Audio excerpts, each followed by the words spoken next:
Very good morning बच्चों। अब आपके ऐसे 2 के एग्ज़ाम हो गए, सॉरी PT 2 के एग्ज़ाम हो गए हैं ना। अब ऐसे 1 की तैयारी, ऐसे 2 की तैयारी करेंगे, है ना। आगे की पढ़ करेंगे तो, और इसमें PT 2 का प्लस आगे वाले ये आएंगे, जितने पार्ट बचे हैं पढ़ेंगे, उनकी पहले रीडिंग करेंगे। तो आज हम पार्ट पढ़ेंगे आपका पार्ट 14, छोटा रोबोट हमारा दोस्त। इसकी रीडिंग करेंगे पहले, इसके बाद इसकी एक्सरसाइज करेंगे। ओके, तो शुरू करते हैं। विज्ञान, छोटा रोबोट हमारा दोस्त।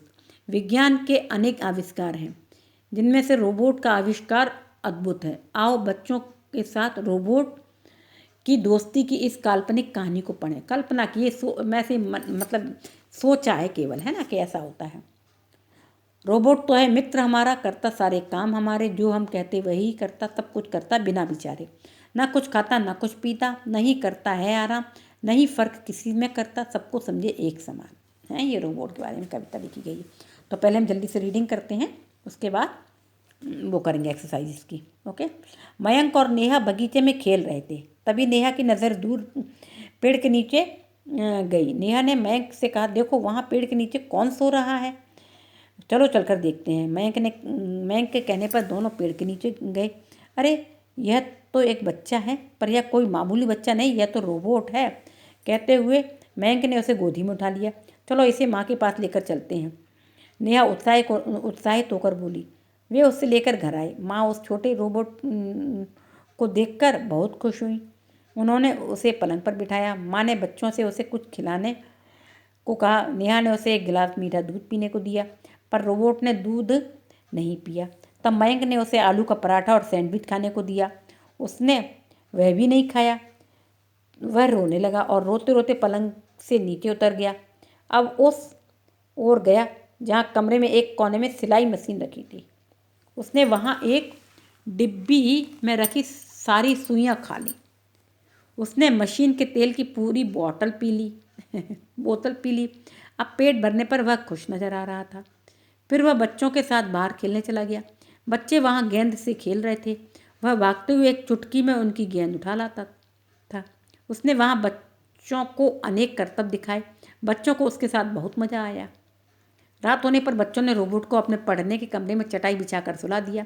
उन्होंने उसे एक छोटी सी रजाई भी उड़ा दी। आधी रात के समय कई रोबोट उसे ढूंढते हुए वहाँ आए। वे बहुत उदास थे। उन्होंने चारों ओर छोटा रोबोट को ढूंढा, वह कहीं दिखाई नहीं दिया। एक बड़े रोबोट ने जब पढ़ने के कमरे में खिड़की से झाँक कर देखा तो उसकी नज़र छोटे रोबोट पर पड़ी। छोटे रोबोट को देखकर वह बहुत खुश हुआ, पर वह उसे कहीं अपने साथ नहीं ले जा सकता था, क्योंकि खिड़की बंद थी। सुबह होने पर उसने वहीं प्रतीक्षा की। सुबह होने पर छोटा रोबोट मयंक और नेहा के साथ बाहर आया। तब बड़े रोबोट ने दौड़कर छोटे रोबोट को गले लगा लिया। मयंक और नेहा दोनों उन्हें जाते हुए देख रहे थे। है ना, एक रोबोट की कहानी है। रोबोट क्या होता है? मशीन का आदमी होता है। आदमी जैसा बना दिया जाता है पुतला, और वो है ना, ऐसा लगता है जैसे बिल्कुल आदमी है, लेकिन होता वो मशीन है ना। तो अब तो इन बच्चों ने उसको देखो दूध पीने को दिया, दूध भी नहीं पिया, क्योंकि मशीन में दूध कहाँ पीते हैं। मशीन में दूध नहीं डालते, क्या डालते हैं हम लोग? तेल डालते हैं, है ना, ऑयल डालते हैं। तो उसने सैंडविच भी नहीं खाया, आलू का पराठा भी नहीं खाया, क्योंकि वो मशीन का आदमी है ना, हम जैसा आदमी नहीं है। फिर उसने क्या, दूध भी नहीं पिया, आलू पराठा भी नहीं खाया, सैंडविच भी नहीं खाया। क्या खाया? जब उसको आगे मशीन के पास गया तो उसको इतनी सारी सुइयाँ रखी थी, सारी सुइयाँ खा गया वो। और तेल की बोतल रखी थी, तेल की बोतल पी ली। तो ये एक मशीन है ना। मशीन में हम तेल डालते हैं, सुई लगाते हैं, है ना।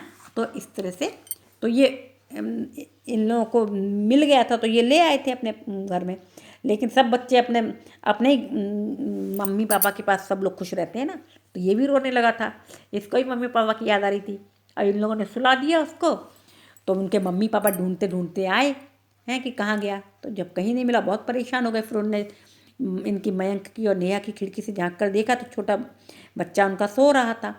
बेचारे अब क्या करते, वो उसमें जा ही नहीं सकते थे क्योंकि खिड़की बंद थी। फिर जब सुबह उठे वो, सुबह जब ये नेहा और मयंक के साथ वो रोबोट खेलने बाहर निकला, तब ये लोग अपने बच्चे को अपने साथ ले गए। इस तरह से एक छोटे बच्चे की कहानी है, रोबोट छोटे बच्चे की। अब इसकी हम एक्सरसाइज करते हैं।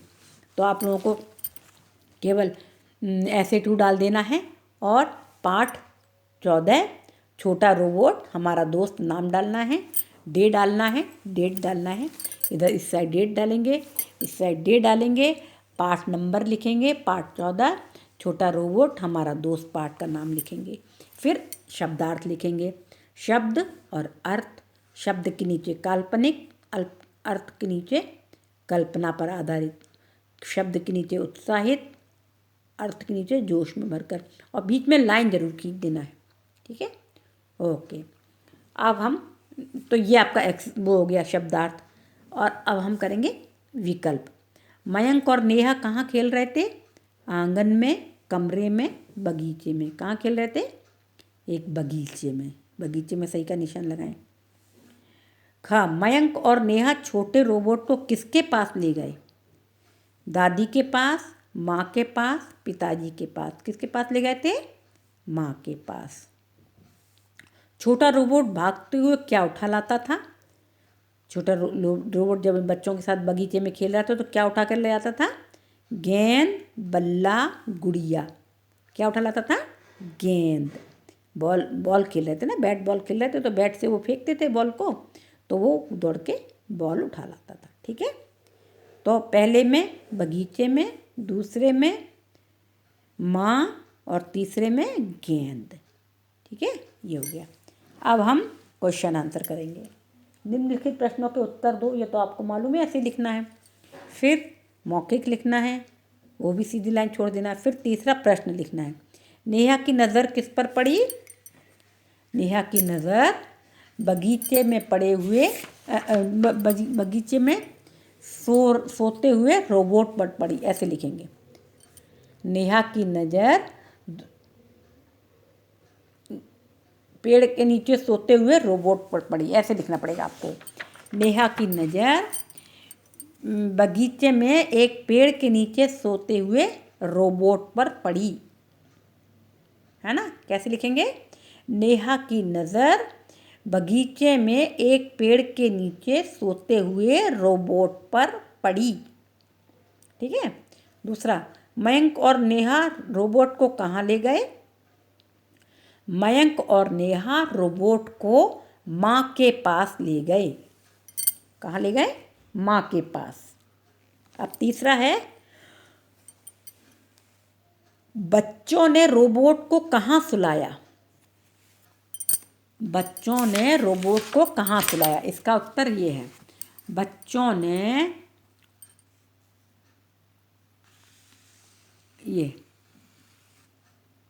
यहाँ से निशान लगा लेंगे। बच्चों ने रोबोट को अपने पढ़ने के कमरे में चटाई बिछाकर सुला दिया। यहाँ तक निशान लगा लेंगे।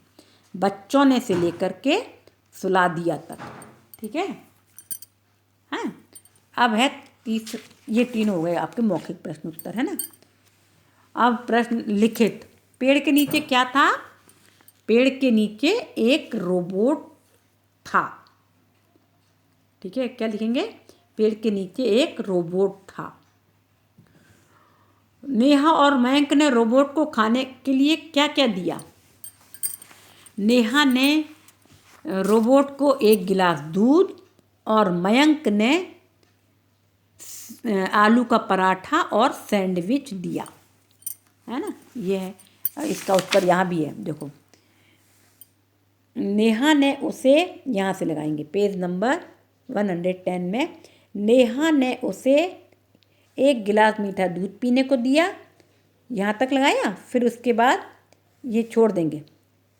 नेहा ने उसे एक गिलास मीठा दूध पीने को दिया, और मयंक ने, और लिख करके, मयंक ने उसे आलू का पराठा और सैंडविच खाने को दिया। यहाँ तक लगाएंगे। ठीक है, नेहा ने उसे एक गिलास मीठा दूध पीने को दिया। यहाँ तक लगाया, और मयंक ने उसे आलू का पराठा और सैंडविच खाने को दिया। ठीक है, तो ये लगाना है ना? अब छोटे रोबोट को बड़ा रोबोट रात में अपने साथ क्यों नहीं ले जा सका? खिड़की बंद होने के कारण। खिड़की बंद होने के कारण ये देखो,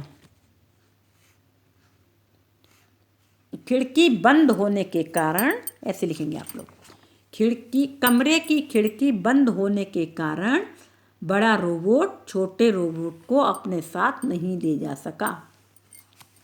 ठीक है, कमरे की खिड़की बंद होने के कारण, बस पूरा यहीं से, बड़ा रोबोट रात को अपने साथ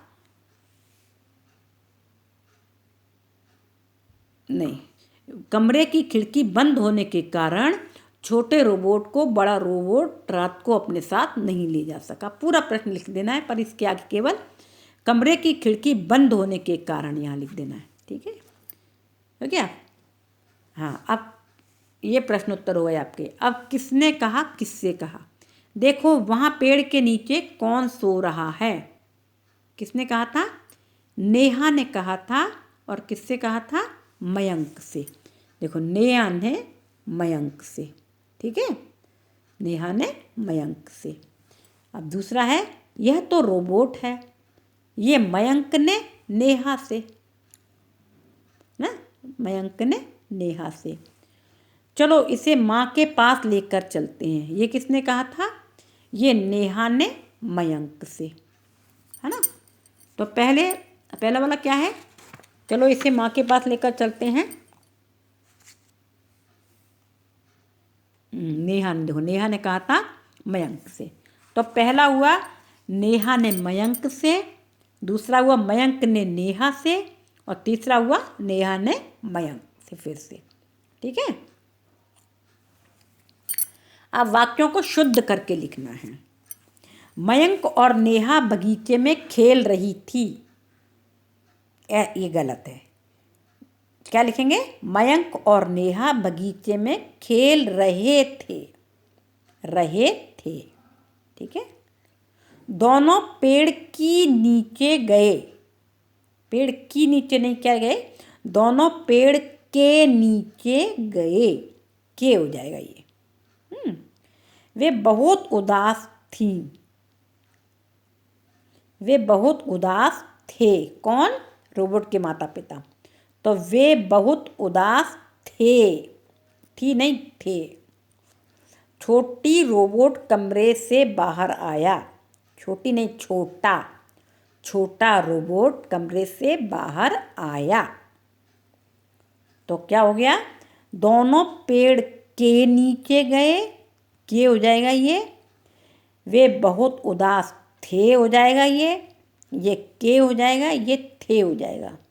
और ये छोटी रोबोट कमरे से बाहर आया की जगह क्या हो जाएगा? छोटा रोबोट कमरे से बाहर आया। ठीक है, ये हो गया आपका ये। अब है रंगीन शब्दों के विलोम शब्द लिखकर वाक्य पूरे करो। रंगीन जो कलर दिख रहे हैं ना, रेड कलर के। खिड़की बंद है, उसे बंद का उल्टा क्या होगा? खोल, खोलना है ना। बंद है और खोलना। तो खिड़की बंद है, उसे खोल दो। खोल लिखेंगे, खोलना। ठीक है, दूसरा है बच्चे घर के बाहर से अंदर आए। बाहर का उल्टा क्या होगा? अंदर। बंद का उल्टा खोलना, खोल लिखेंगे खाली हम। और बच्चे बाहर का उल्टा अंदर। उन्होंने दूर से देखा, फिर पेड़ के पास गए। दूर का उल्टा पास, पास गए। गुड़ मीठा होता है और करेला कड़वा हो। ठीक है ना। तो पहले में खोल, दूसरे में अंदर, तीसरे में पास और चौथे में कड़वा। ठीक है, अब है रंगीन सर्वनाम शब्द किस संज्ञा शब्द की जगह आए हैं? रंगीन सर्वनाम शब्द किस संज्ञा शब्द की सब जगह आए? वे रोबोट को माँ के पास ले गए। कौन सा संज्ञा है इसमें? नेहा और मयंक दोनों ले गए थे ना। तो यहाँ है मयंक और नेहा, देखो है ना। इसी तरह से माँ उसको देखकर बहुत खुश हुई। ये उसको, किसको? माँ उसको सर्वनाम है ये। उसको किसको देखकर खुश हुई थी माँ? रोबोट को, है ना। तो यहाँ लिखेंगे हम रोबोट। ठीक है, अब उन्होंने रोबोट को पलंग पर बिठाया। उन्होंने मतलब किसने?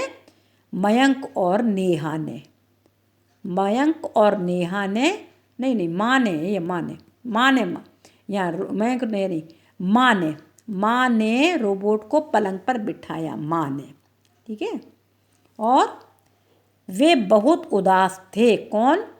माता पिता, रोबोट के माता पिता। कौन उदास थे? रोबोट के माता पिता। तो यहाँ लिखेंगे हम वे मतलब रोबोट के माता पिता, या रोबोट लिख सकते हैं। दोनों रोबोट बहुत उदास थे, रोबोट लिखेंगे। माता पिता, रोबोट के माता पिता। ठीक है ना। तो ये आपकी एक्सरसाइज पूरी हुई अब, है ना। ये पाठ पूरा हो गया। पढ़ो, मयंक और नेहा क्या बातें कर रहे हैं। तुम क्या सीखना चाहती हो? मैं तैराकी सीखना चाहती हूँ। तुम्हें इसके लिए क्या चाहिए? इसके लिए तरण ताल और तैराकी सूट होना चाहिए, है ना। बातचीत करें, ये संवाद लेखन है, ये संवाद होता है। अब तुम अपने मित्र के साथ इसी तरह विभिन्न खेलों पर बातचीत करो, है ना। ये आपका पाठ पूरा हो गया। ठीक है ना। तो इसके आपको क्वेश्चन आंसर लिख लेना है और शब्दार्थ लिख लेना है। बाकी ये इसने फिल कराई दिया है। ठीक है ना। बहुत ध्यान से पाठ पढ़ भी लेना है ना। Okay, good day. अच्छे, बहुत सुंदर सुंदर राइटिंग लिखना, मात्राओं गलती नहीं होना चाहिए। Okay, good day.